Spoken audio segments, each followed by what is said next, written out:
Welcome to another episode of the Caffeine and Carrots. It gives me extreme pleasure to welcome and introduce to you my good friend, Paul Henderson. So Paul and I have known each other for the past, I would say, a year or so.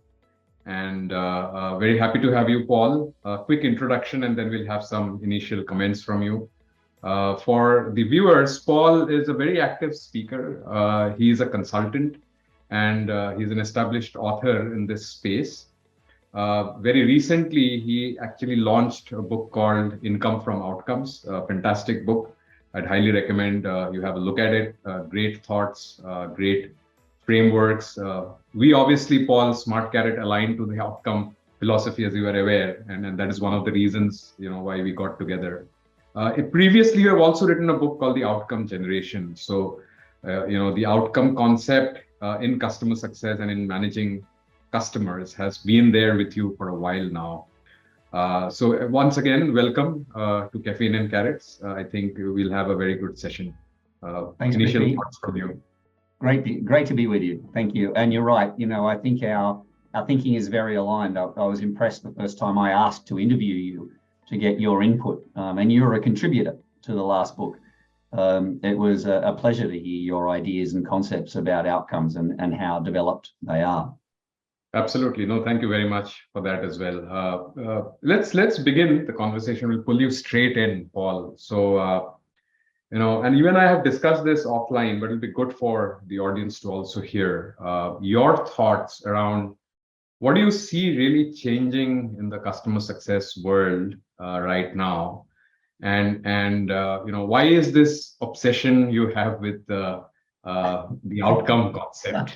So okay, so what I'm seeing evolve, I think customer success operates at three levels. The bottom level is react. So customers have a problem or a question or an issue. They want an answer to it. CS are stepping in and taking that role now. The second level is protect. And this is about churn minimization, about adoption. And it's the reason that most CS organizations were set up. The emerging level that I'm seeing happen through all the research that I've done is the expand level. So as more and more companies move into SaaS, if they were previously on-prem or they start life, they understand that driving NRR, net revenue retention, is a critical part of the future. And it's the strongest correlator there is at the moment about the value of a company. So the correlation between a high net revenue retention and a high company valuation. Right. So there's a lot of focus on expansion, and anecdotal evidence that I'm hearing is CEOs are getting to the point where the second level, the churn minimization, is under control, and they're saying, well, what value customer success are you bringing to the table? Yeah. And the answer is it needs to be expansion. So that, I think, is the one of the big trends the CS world is now facing.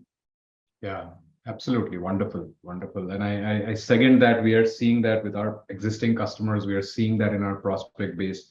So couldn't agree more there. So the second question, Paul, was around, the outcome piece. So how do you, where did this thought start in your head, and how is this related to this trend of going towards expansion being the new mantra, if you will? Okay. So the reason that outcomes, I think, has become so much more important is the change in the financial relationship between customers and vendors.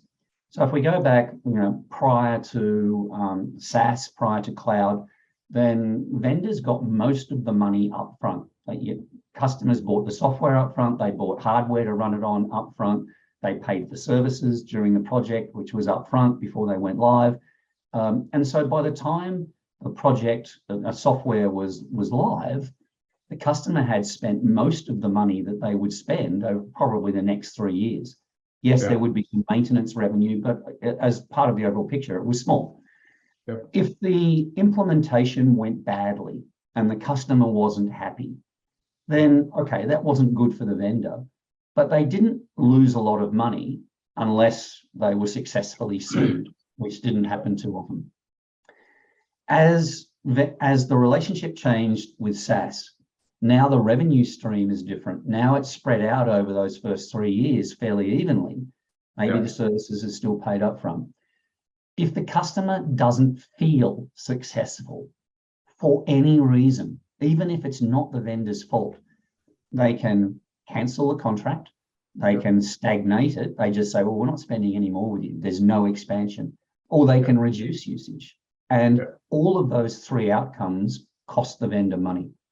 So the move to SaaS means that for the first time in the history of technology, there is a very strong vested interest for vendors in making sure the customer feels successful. And it is very much about how they feel. Objective or not, whether it's the vendor's fault or not, if they don't feel successful, then the vendor will lose money. So now it's in the vendor's interest to ensure that a measurable business outcome is delivered, because that significantly increases the chance that the customer will feel successful. Yeah. No, absolutely. Wonderful. Obviously, we'll deep dive a little bit more into this, Paul. So I agree with you in principle and in practice as well on the pros of doing this. However, it can at times for organizations be easier said than done. I mean, it's good to talk about, let's go and do the outcome initiative and the project and view everything through the outcome lens.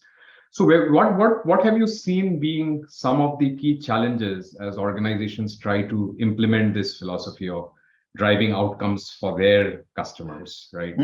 What are some internal challenges? What are some external challenges? That can be a good framework for us to discuss this a little bit in more detail. Okay, so the internal challenge, there tends to be 2. One is, why would we do an outcome program? And in the book Income from Outcomes, I've attempted to address this, and there's a bunch of reasons, but the biggest one is it's about the financial performance of the vendor. So we identify a thing we call unrealized income. So the proposition is that every company could do better on revenue, profit, and company valuation. But how do you tap into it?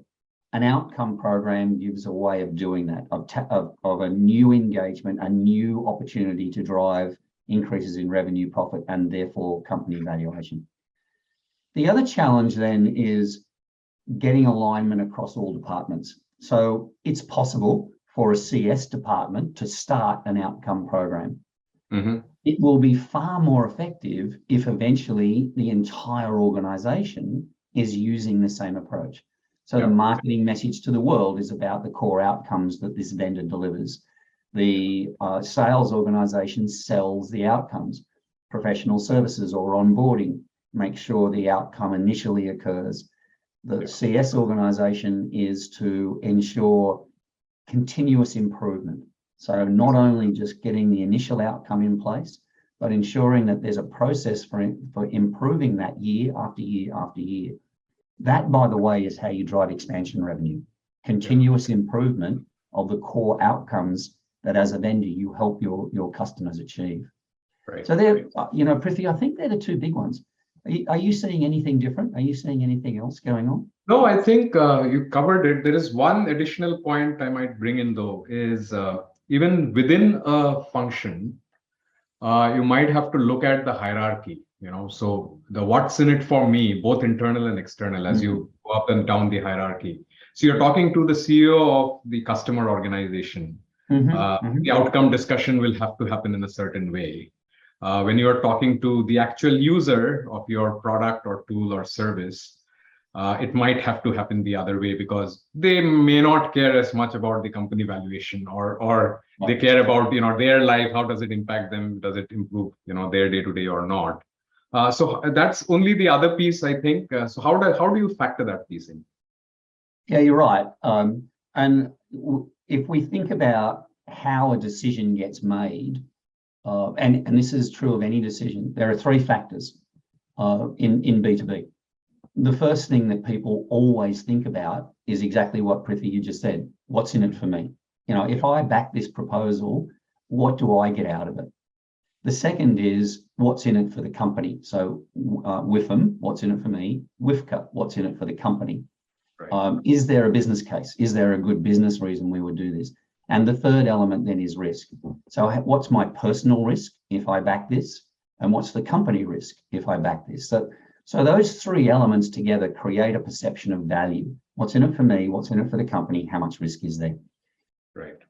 People will always think what's in it for me first. And so you're right. When you're talking to people at different levels, you need to be cognizant that what's in it for them is going to be different.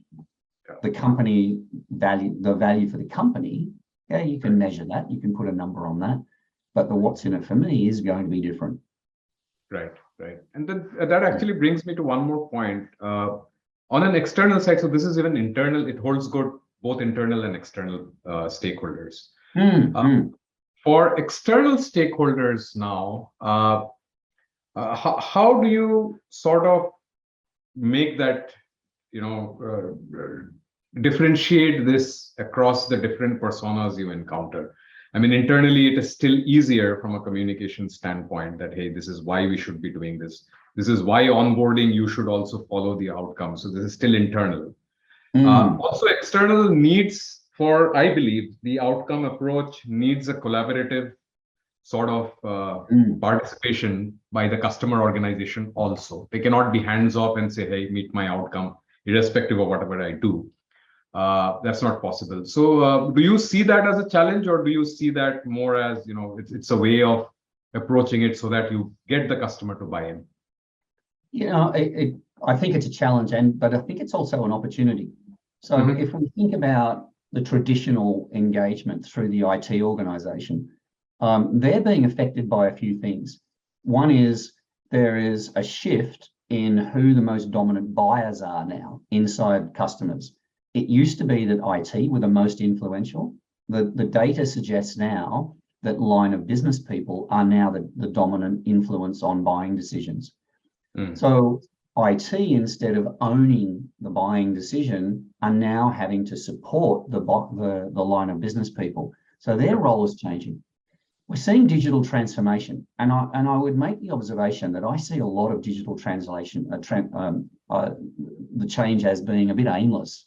The transformation doesn't have something that underpins it that you're driving towards. And in my view, by the way, that should be the customer. And CIOs are being asked to be business people now. They're not just techies, particularly as everybody moves to the cloud. The emphasis on the technology, well, the vendor can look after that. And so the outcome approach is an opportunity. It's a way for an IT organization to have a framework that is far more business focused. And the vendor can play a really strong role in supporting them. So the vendor can be an expert in one area of the business, and they ask the CIO to introduce them to the key line of business people. But there's a pact that the vendor and the CIO needs to enter into. One of them is, as a vendor, you promise not to talk about your product when you go to the executives. What you talk about is business outcomes that are meaningful for that executive. If you talk about your product, the executive is going to lose interest, and the CIO won't introduce you to another line of business executive. So you're going to go to the executives via the CIO, and you're going to discuss the business outcomes that are meaningful for them, so that they right away, Prithvi, to pick up your point, they get the message, what's in it for me, from that conversation. So that it's a challenge to make that transition, but it's also a wonderful opportunity to use outcomes as a way of partnering with the IT organization and jointly serving their internal customers. Right. So we obviously work with a lot of customers ourselves, implementing some aspects of what you have mentioned. And we also interact with a wide range of partner networks and other customers as well. Now, one common theme is today, I think, and it's increasingly getting more and more popular, most organizations or SaaS organizations today would have customer success in some shape or form. I mean, that's evident over the last couple of years, maybe 4 or 5 years or so. And we see increased number of people even having more tools, more dependence on technology, which is why the space is growing. So having the basics in place, so they're doing something around, let's say, a hypothetical situation, they're doing something around renewals, they're doing something around consistent customer engagement, stakeholder management, some amount of advocacy programs are being run. What is the evolution from the hygiene, which may already be there or is getting there very soon, to take it to the next level of actually being able to drive an outcome philosophy and culture and process across, so how do you go from where we are today to the outcome philosophy? So Prithvi, is the question here, what's the transition that a vendor might go through? What would they do? That is correct. Yeah. So the structure that I think makes sense, there are 3 things that are required for an outcome program. The first is you need clarity about the business outcomes that you create for your customers. Don't try to be a generalist. Don't try and address any and every outcome that the customer could possibly come up with. Be very clear about a core business outcome that is the essence of what you do for your customers as a vendor. And there'll be some smaller, what we call contributing outcomes, usually 4 to 8 of them that make up that one core big outcome. So the first thing that is to get some clarity around those outcomes and focus your energy and your business around that. As a CS organization, that's a great thing to get that focus. And when you're going into customers, consistently talking about those same things. The second element is you need to be very clear about who the person is that is most likely to be interested in those outcomes. They're the people who are most likely to kick off business initiatives that would require your products and services. So we call that person the decider because they make the key decisions along a cycle that would lead to them buying from you. And then the third element of this is, how are you going to engage? And in the book, we introduce a concept called the rule of 6. And the rule of 6 says, across the entire customer journey, the whole life cycle, there are 6 decisions that you need customers to make. The first of them is they need to decide to investigate. Until someone says, our results need to get better, we need to look into how we can do this, there is no buying cycle. So that's one of the 6. The second element is emotion. We all think we're rational people, but we're not. We all buy and make decisions by making an emotional commitment to a path and then rationalizing it. So we need to understand the emotions. And it turns out there are 6 emotions you need to evoke. And then you can think about, for each segment, how will I do this? So to get someone to, in your big customers, you might run executive business reviews as the way of kicking the process off.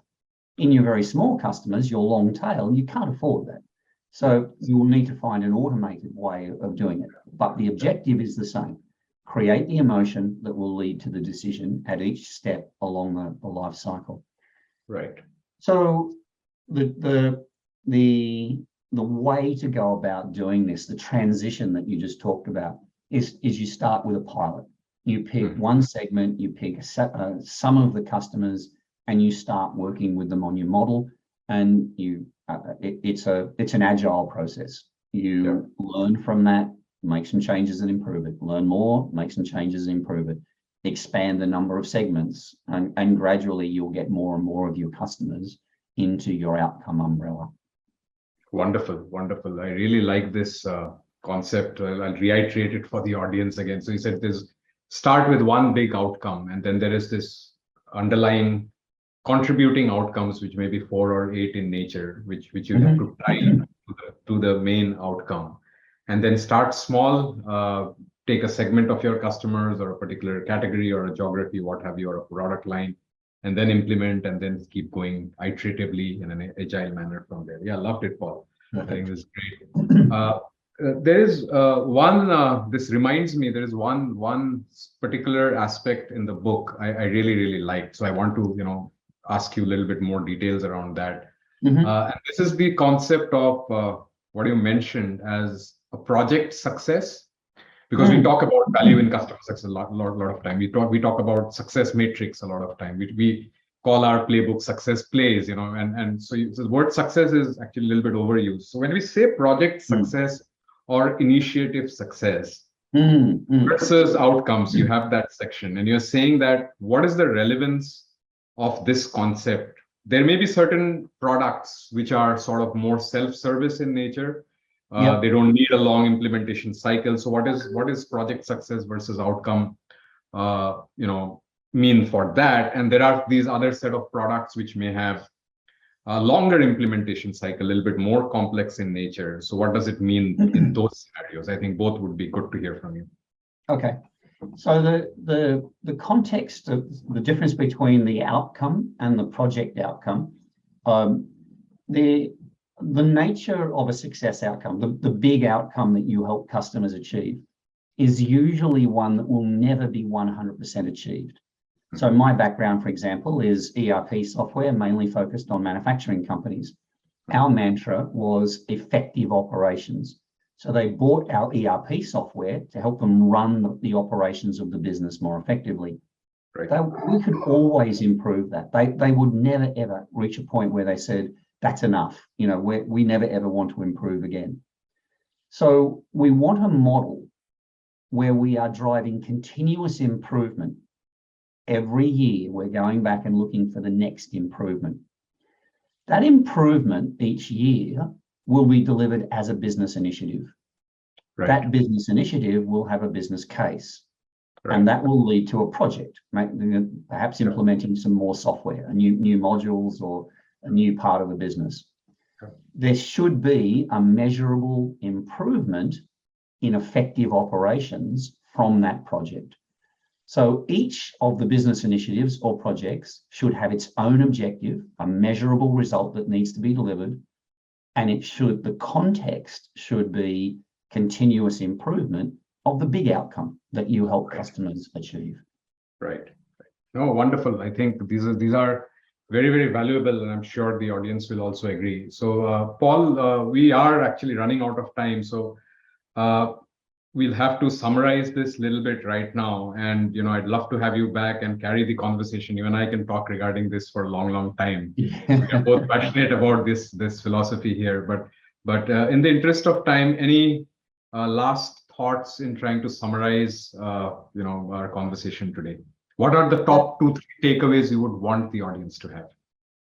For me, the big message is CS means the movement is expand. You have a wonderful opportunity to take an ownership. And by the way, the ownership, if we divide expansion into closing deals and creating leads, your account managers are probably going to be very protective about the closing deals part. That's okay. The lead generation part is an opportunity for you, because account managers are usually terrible at doing lead generation. If you can implement a systemic, disciplined approach focused on continuous improvement of the core outcomes, then you'll have a foundation for being the leaders, the owners of this expansion revenue. And I think that's a wonderful opportunity. And for CS leaders, it's going to create career path opportunities to move to Chief Customer Officer, even Chief Revenue Officer eventually. So take ownership of that expansion, focus on lead generation, use business outcomes as the way of doing it, so you're not product salespeople. Right. Understand that over time it's going to take a while to get everybody transitioned to this, and be willing to take on a bit of a medium to long-term haul with this one. And get used to being able then to talk at the executive level and not just be stuck at junior level or IT. Yeah, wonderful. Thanks for summarizing that. Paul, once again, thank you for participating. Caffeine Carrots, we look forward to having you again. I think we just covered, the tip of the iceberg as far as your book goes and all the stuff we can get out of you. So look forward to having you again. Thank you. And, everyone have a good day and catch you later. Great. Thanks, Prithwi. Thank you for the invitation.